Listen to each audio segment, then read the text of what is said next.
हामी चाहिँ अब मेन ढाके छहरा हेर्न जाँदैछौँ माथितिर। यहाँ सिडी चढेर जानुपर्ने रहेछ तल। यो तलको सानो झरनादेखि एकदम भयङ्कर जङ्गलको बाटो। यहाँ यस्तो पहाडहरू छ नि ट्याक्क परेका।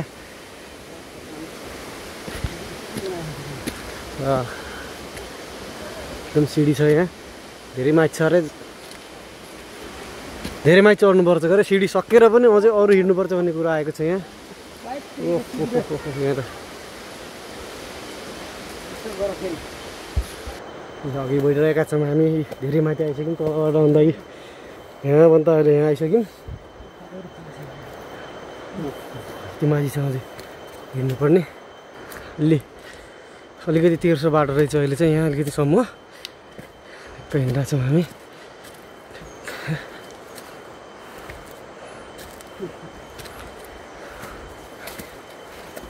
लगभग तलबाट 200 मिटर माथि, 200-300 मिटर माथि छ झरना जस्तो लाग्छ हामीलाई चाहिँ।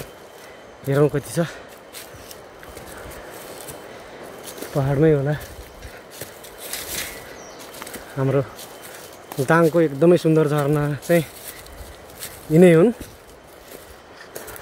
यहाँबाट चाहिँ अब सिडी सकियो। अब चाहिँ हामी यत्तिकै हिँड्नुपर्ने हुन्छ यहाँबाट झरना खोज्दै। बाटो त रहेछ यी यस्तो खालको बाटो रहेछ। कस्तो राम्रो हावा चल्यो अहिले। यसरी जाने। झरना कहाँनिर छ भन्ने चाहिँ हामीलाई थाहा छैन। हामी पहिलोचोटि जाँदैछौँ। झरनाको चाहिँ अलिकति भाग चाहिँ हामी देखिसकेका छौँ यहाँबाट। माथि छ एकदम त्यो पहाडमा। त्यही पहाडबाट खसेछ तल। त्यहाँ जानलाई चाहिँ अब हामीलाई यहाँबाट कम्तीमा पनि 15 देखि 20 मिनट लाग्ने सम्भावना छ। अलिअलि लेखेको छ माथि झरना। यो बिचमा जहाँ देखेको छ खाली ठाउँ त्यहीँ। यस्तो फल पनि फलेको छ यहाँ। के हो यो जङ्गलमा यस्तो यस्तो देखिएछ नि। टक्क हामी अगाडि बढिराखेका छौँ। यस्तो पहाड छ यहाँ। ओहो पहाड त यता पहाड, यता पनि पहाड। यो चाहिँ अमलाको रुख हो। अमला चाहिँ फलेको रहेनछ सायद। यता माथितिर चाहिँ अमला पनि पाइन्छ होला। यहाँ त पहिरो पनि गएको रहेछ यो। ओहो यस्तो छ बाटो चाहिँ यहाँ चाहिँ एकदमै गाह्रो। यहाँ चाहिँ धेरै झरना रहेछन्। एउटा यहाँ तल एउटा झरना पनि देखियौँ हामीले खोलामा। मेन झरना भन्दा यहाँ चाहिँ राम्रोसँग हिँड्नुलाई एकदमै अप्ठ्यारो छ बाटो। यस्तो बाटो छ यहाँ।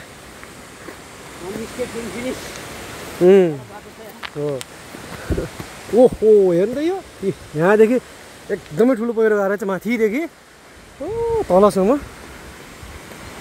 यहाँ चाहिँ धेरै झरना रहेछ। यो अर्को झरना यहाँ पनि देखिएको छ। यो ठाउँको नाम चाहिँ साताले झरना हो। किन साताले भन्छन् भन्दाखेरि चाहिँ यो खोलामा चाहिँ 7वटा झरना चाहिँ लगातार भएको कारणले गर्दाखेरि चाहिँ यसलाई साताले झरना भनिएको भन्ने कुरा आएको छ। साताले झरना यहाँ चाहिँ 7वटा साना ठुला गरेर 7वटा झरना चाहिँ यहाँ छन् भन्ने कुरा आएको छ। हामी चाहिँ जुन ठुला झरना छन् त्यही हेर्नको लागि अगाडि बढिरहेका छौँ। यहाँ पहिरोको कारणले चाहिँ अलिकति गाह्रो पर्यो। ढाके छहरा खानेपानी चाहिँ यही माथिबाट पनि लग्दा रहेछन् यहाँका बासिन्दाहरूले। तल खिलतपुर, हापुरे, पञ्चकुलेको लागि चाहिँ पानी यहीँबाट जाँदो रहेछ। अर्को झरना यहाँ सानो देखिरहेको छ। यहाँ अर्को झरना पनि छ तल। झरना रहेछ यो ठाउँमा चाहिँ। यस्तो छ यहाँ यी ठाउँ। अगाडि बढिरहेको छौँ हामी ट्याक्क लाएर।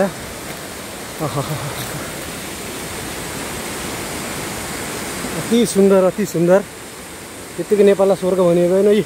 यहाँ देख्न सक्नुहुन्छ झरना यतादेखि सुरु भएको। यता पनि झरना यता। यहाँ त आउँदा त्यो झाडीले छेकिएको छ। यसको बिचमा एकदम ठुलो झरना छ। अर्को मेन झरना चाहिँ यहाँ माथि छ।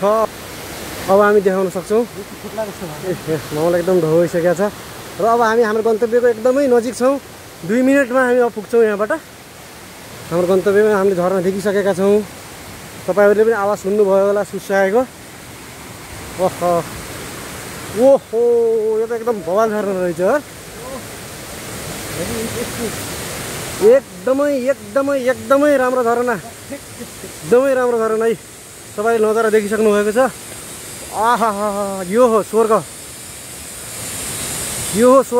ओहो हेर्नु त यो यो चाहिँ झागे छहरा यो चाहिँ बौबै गाउँपालिकामा पर्ने गर्दछ। माथि गैरी गाउँदेखि धेरै माथि आएर खिलतपुर आउने, खिलतपुरदेखि गैरी गाउँदेखि माथितिर आएको बाटो आउने। बाटो एकदम खराब छ, एकदमै एक्सपिरियन्सवाला बाइकहरू लिएर आउनुपर्छ बाइक चलाउने मान्छेहरू। अरू गाडी चाहिँ आउँदैन, अटो पनि आउँदैन।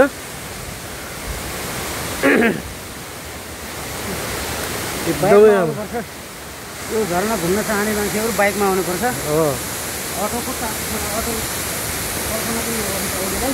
अटो त आउँदैन, बाहिर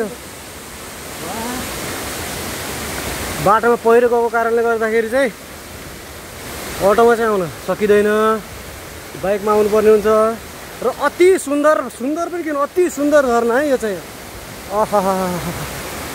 अति सुन्दर।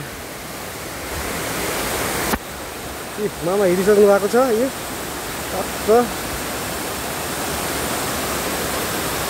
अति सुन्दर झरना चाहिँ यहाँ देखिसकेको छ। हामी नजिकबाट निहाल्नेछौँ यसलाई।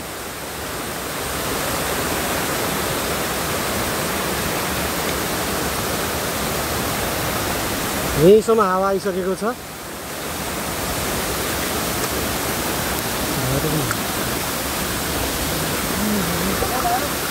मामालाई ठगाएर आएर यहाँ बस्न लागिसक्नु भएको, त्यही बस्नुभयो।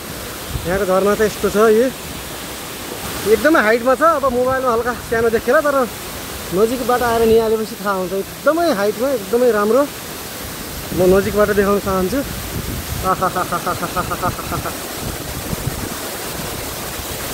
यस्तो राम्रो झरना छ, यस्तो राम्रो। यहाँ हावाले चाहिँ मलाई बनाइसकेको छ। म तलबाट पनि देखाउन चाहन्छु।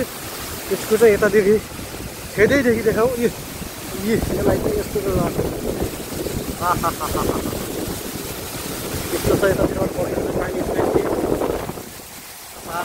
यहाँ चाहिँ यसरी गइराखेको छ।